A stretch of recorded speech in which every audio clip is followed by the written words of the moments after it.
Good morning. My name is Cheryl Birch, and I'm here today to teach you a lesson about 8th grade social studies, and we are going to be covering chapter 16 in the textbook, and that chapter is about the early Americas. Now, when you talk about the early Americas, you've got to get in mind that we're not talking about the United States of America. Now, we will mention some tribes from them next week, but today we're going to be talking about tribes from a place called Mesoamerica and South America. So we're going to start off by looking at it, and what I want you to do today is, if you're going to take notes, there's a specific way I want you to take notes. You can take any sheet of paper, and I want you to divide it into 3 columns. You're going to have 3 columns. That first column is going to be origins, the second column is going to be achievements and cultures, and the third column is going to be decline. So let me tell you what I mean by those things. First of all, we're going to be looking at the origins. When, where, and how did this civilization develop? And then we're going to look at the achievements and the culture of that particular civilization. What major things did the civilization create and accomplish? What was their social structure? How did their religion affect their society? And then we're going to be looking at the decline. What happened to this civilization? Where did it go? Why is it not there anymore? Now, as we go through this unit and we cover this particular objective, we're going to be talking about 3 different cultures. We're going to be talking about the Maya, the Aztec, and the Inca. Now today we're going to focus on the Maya. So if we look at the Maya, in our first column over here, you see our origins. So we're going to talk about the origins of the Maya. First of all, the Maya are located in Mesoamerica. Now, maybe you've never heard the term Mesoamerica.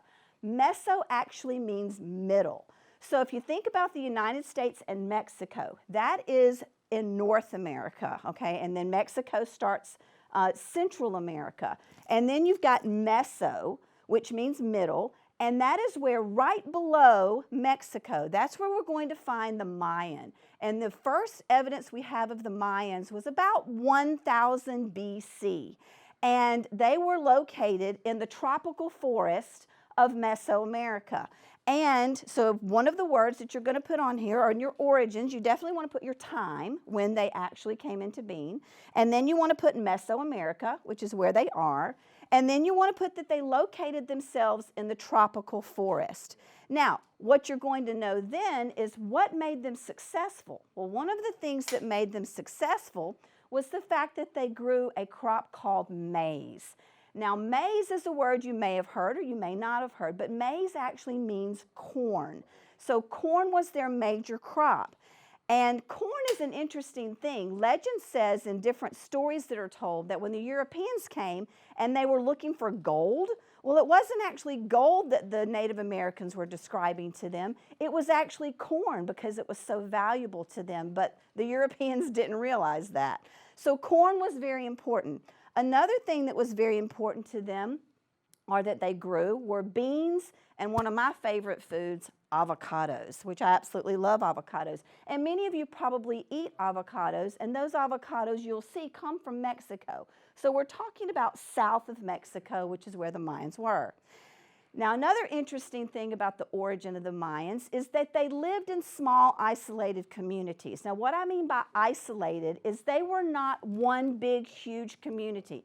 They were actually isolated into their own separate city-states. Now, the next thing that we want to know about the Mayans is that they had what was called a classic age. Now, when you hear about a classic age of a society, what you're talking about is, when did it reach its height? When was it at its most powerful? So it was at its most powerful during a time from AD 250 to AD 900.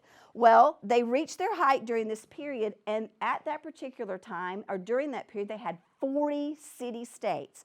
Now, each one of these city-states had its own separate king, and each one was powerful in its own right. Well, what they did is, how they came together is trade. When you have 40 different city-states and you're trying to have a culture and a civilization, you got to have something that unites them together. Well, what united them together was the fact that one city-state might have a good that another city-state doesn't. so they would trade with each other. So this helped them have a relationship through their trade. Now the next thing is, what did they trade? Okay, what they traded is they traded forest goods. Remember, I told you at the beginning that one of their origins, one of the things that made them powerful was the fact that they lived in tropical forest. Well, in those tropical forests, there were lots of things that they could trade. Some of the interesting things that they traded were wood from the bark of the trees. They actually made paper to make books. So they did all kinds of things with the trees themselves. Another good that they had was cotton. They traded a particular stone called obsidian. Obsidian is like a glass-like looking stone that they could actually use the obsidian to cut things with, and it was very valuable to them. They also traded jade, which is a beautiful green stone that they would make jewelry out of. The Mayans made lots of different kinds of jewelry out of beads and jade and all the things that they could find naturally in the tropical forest. They also traded something unusual that we might not think of, and that's bird feathers. If you think of the tropical forest, you're going to notice that they have lots of different beautiful birds. Well, those birds had beautiful feathers, and they would use those feathers in order to make things, and they would trade those from village to village. Now, the last one is the most interesting one to me, and that is chocolate. The cocoa bean was a bean that was very valuable to the people of the Maya and the people of Mesoamerica in general. Now, when we think of chocolate, we probably think of sweet milk chocolate. Well, that's delicious and we all love it. We eat our Reese's peanut butter cups and our Kit Kats, and are all made out of that wonderful sweet tasting chocolate. Well, the Mayan chocolate was different. The Mayan chocolate was a dark chocolate. The cocoa bean actually was a bitter tasting bean. And they actually added pepper to it, like to make it really spicy. And it was actually, if you've ever tasted dark chocolate, it's got that more bitter taste to it. But it was still very popular and very important to the people of the Mayan culture. Now, another reason that we're going to talk about it is because chocolate was also called the blood or the elixir of the gods. And we'll get to that in just a moment. Another thing that they did during the Classic Age is they built large pyramids and temples, and we'll talk about that a little more in detail in just a second. So if you've got your origins that we put over here, and you have your list of things that made them a successful civilization. Okay. Now the next thing that we want to talk about is this middle column. So if you're making your notes, you're going to have your middle column, and these are the things that you're going to write in the middle. That is going to, first of all, start off with the Mayan social structure. All civilizations have a social structure. There's always somebody in power at the top, and then there's the working class at the bottom. No different for the Mayans. For the Mayans, if you look at our pyramid here, of course they had a king at the top of their social structure. This king, the Mayan people actually believed was related to the gods. So not only did he have political power, he had religious power. If you're related to a god, then you're going to have all kinds of power. So the next thing underneath the king, you're going to have several different groups of people. One would be your priest. Those are your religious men. And then you would have your merchants. These are the powerful merchants that carried on all that trade that we were talking about before in our origins. So the merchants would have their goods and go from village to village, and then they would have workers that work for them to go help them trade those goods. Now the other group that you would have would be your nobles. Okay, the nobles would be the ones that would be helping the government, and they would be supportive of the king. And then of course in that same social level you would have your warriors. Okay, those are the ones that protected your city-state from outside. Now at the very bottom, all civilizations have people that are on the bottom rung of the social structure. For the Mayans, the majority of the citizenry in the Mayan civilization were farmers. Everybody needs to eat. You got to have food. Well, the reason that they're on the bottom most of the time, the people that are on the bottom are the ones that support your social structure. And so the farmers were very important to the Mayans, and most of them were farmers. And the way that they paid their rulers was not in money. It was by part of their crops. They actually had to give part of their crops to the government in order to support them, because of course they weren't out there farming. So, and then they would take those goods and they would make sure that the civilization or the city-state, the particular city-state, had enough food to eat. So there we go. We've got our underachievements and culture. We've got our social structure. Okay. The next thing is, we already mentioned it in our origins, so you can have something in more than one column. It was important for them in their origin to be successful for this, but it's also a great achievement, and that is their stone temples. The stone temples of the Mayans are very different. They're pyramids. They're different a little in a lot of ways than the pyramids of ancient Egypt. The pyramids of ancient Egypt had the smooth sides. Well, if you'll look at the picture here, what you're going to see is that the sides of the pyramids had steps on them. In the Mayan culture, they had steps. And these are actually hundreds of small steps going up to the top. And that, they believed in climbing. The closer you got to the sky, the closer you could be to the gods. So these temples were built to honor the kings. And remember, they were used for religious ceremonies. But remember, the king, they believe, was related to the gods. So if you built your temple in honor of him, you were also building it in honor of the gods.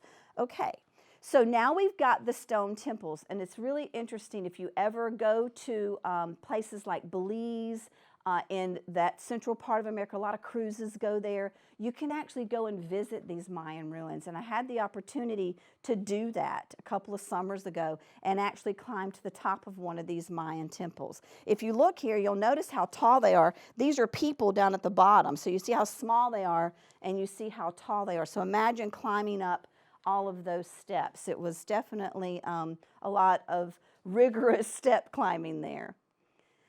Now, one of the most famous of the temples of the Mayan people was the temple of King Pakal, and it was located in Palenque. And this one, you'll notice again how big it is, because these are little people down here in the bottom, and you'll notice how big it is. But that's one of the most famous ones that the Mayans built. Now let's get back to that subject of chocolate. As you can tell, chocolate is one of my favorite things. And I think it's very interesting that the Mayan people valued chocolate as much as they did.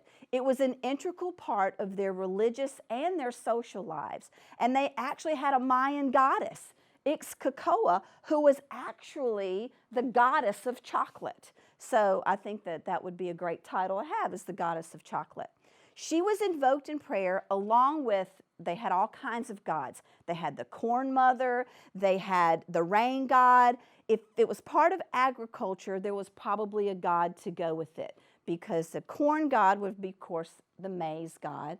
And so they believed that these things were very important.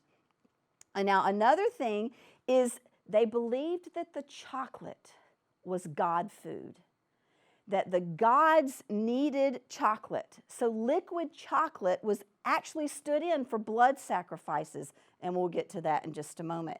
But blood sacrifices were very popular, but a lot of times they would sacrifice chocolate. That would be a sacrifice to me to give up my chocolate, but they would give it to the gods, and they would offer it to the gods. And we know this because they have found pottery that has all of these rituals shown on it in pictures, and you can see it, and you can see that they actually, in so many ways, worshipped the chocolate almost.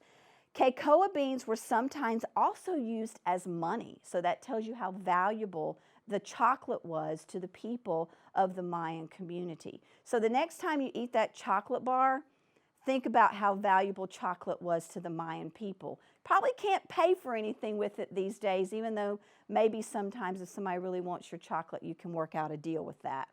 Okay, the next thing that we're going to look at is their religion. Their religion is, now when you think about religion, religion is always important to a society.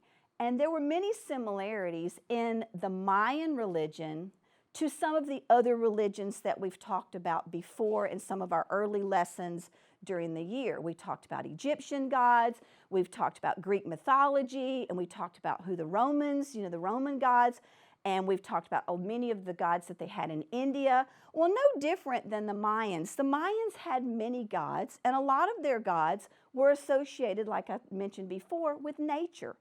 They had a creator god, and then they had the sun god. That sounds very familiar if you think back to when we talked about the early Egyptians. But they had a sun god, they had a moon goddess, and then of course they had a maize god. And then we talked about earlier, they had the goddess of chocolate. So they had lots of different types of gods. Now their gods could be helpful or they could be harmful. And the people of the Mayan culture believed it was how you treated them that determined whether they were helpful or whether they were harmful. So they had to make offerings. They had to make sacrifices. We've already talked about that they sacrificed and made offerings of chocolate. But another thing that they made sacrifices and offerings of was blood. Now, the average person could have, the blood, they could pierce their tongue, cut their fingers, and offer small amounts of blood. But on special occasions, they would actually offer full human sacrifice. Now, to us that sounds a little bizarre, but it was not uncommon in these Central American and South American cultures to make full blood sacrifices. They would literally lay the person out, cut them open from stem to stern, take out the heart and offer it to the gods and drain the body of blood and offer all of that to the gods as well. You can see in our picture here, he's cut open and they're offering the blood sacrifice to the gods. Many times they used prisoners for this. If they were a city-state and they were taking over from another city-state, then they would use prisoners. However, there were times in their culture when they would actually volunteer people, and people of certain families would actually volunteer themselves to be offered as a sacrifice to the gods. And they also played a game that you couldn't use your hands, but you had to get a ball through a goal, and sometimes the winners or the losers of that game would be the ones that would be sacrificed to the gods. So blood sacrifices were extremely important to the culture of the Mayans. Other Mayan achievements is we have astronomy. That is the study of the stars. And they built great observatories so that they could see the stars. Another thing that came from this study of astronomy was the fact that they came up with calendars. They had two calendars, the 365-day calendar, which was for farming and figuring out when to plant crops. Then you had the 260-day calendar for religious events. And you may remember back, or you probably were around 7 or 8 years old, back in 2012, the Mayans had actually predicted the end of the world, and they thought that at 11/11 on December the 21st, 2012, that the world was going to come to an end. Fortunately for us, that did not happen, but the media hype and the hysteria over that was really tremendous. They also were great at math and writing. They had complex mathematical systems, and they had a writing system that was much like hieroglyphics that we've seen in the past. They carved it on stone, and they put it in, they made paper out of the bark of the trees, and they actually wrote on those. Now we're to the end. The decline. What happened to the Mayans? It sounds like they were very successful. They had great kings, they had trade, they had all these wonderful products, they had chocolate. So you would think that the Mayans would have lasted for a lot longer and that they would still be there today. Now there are Mayan people, but the great Mayan civilization as it existed from AD 250 to AD 900, it failed. And so you might ask yourself, why did it fail? Well, it failed for several reasons. We're not 100% sure, and maybe it was a combination of all of these things. But these are some of the theories. One, people stopped building. We're not sure if they stopped building because they were rebelling against the king. So you've got stopped building and rebellion. the king was very forceful in making the people build those grand buildings and temples that we talked about before. Well, the people just were tired of doing all of that. So maybe that's a reason. And they left the cities. So they left the cities. There was also warfare between the city-states. And during this warfare, a lot of people died. And therefore, that could cause a decline in the population. And another factor, contributing factor, was improper farming. If you do not farm the land correctly and you deplete the vitamins that are in the soil, you plant year after year after year in the same soil and you don't rotate your crops, then you destroy the value of the soil and your crops won't grow. So we know for a fact that improper farming techniques caused food shortages for the Mayans. And then also drought, which is a lack of rain, a lack of water. That could have also caused food shortages. And then last but not least, we want to know that the Mayans were actually, the great Mayan civilization was not there by the time that the Spanish conquistadors and the European explorers arrived. They had already declined, probably because of all these different things that happened. So let's review real quick. If we look at our chart that you've made your paper chart, you've got their origins, when they came into be, how they came into be, and what made them powerful. And then you've got their Mayan. Well, these are their achievements. What did they do? What did they accomplish? And we've got some great things that they actually accomplished that we know about and that we can still see today. And then finally, what happened to them? They're gone, okay? They're not there anymore. Now, you will find ancestors of the Mayan, but the Mayan culture itself as a civilization is not there. Now, next week, we are going to continue with our discussion, and we're going to make a similar chart, or the same kind of chart, but we're going to do it for two different cultures. We're going to talk about the Aztec, and we're going to talk about the Inca. And we're going to see that there are several similarities between these three civilizations. We're going to see some of the same things. We're going to see some things they have in common. They had things that were crops in common and things that were different, things that were also different about them. But we're going to see a lot of different things about those cultures as well. And then I would like to end next week with a brief discussion about North American tribes. We don't get a whole lot of information about the North American tribes, but I think we need to at least mention those so that everybody knows that you didn't just have the Maya, the Inca, and the Aztec. You also had tribes in North American communities in the West and in the East. And then you had them in the plain states, and then you had them in southern states, and all up and down the coast you had Native Americans that were in all of these different places. So again, if you have the opportunity to go back and review some of the key words that we've talked about today, I think that you will find that it's easy to understand that every culture that is successful has origins, they have achievements, and they have a reason that they declined, or in many instances, the ones that are still today, the reasons that they were successful. Okay? It was great being with you today, and I really look forward to the next 5 weeks that we have together. And everyone, enjoy your time off, take care, and be healthy.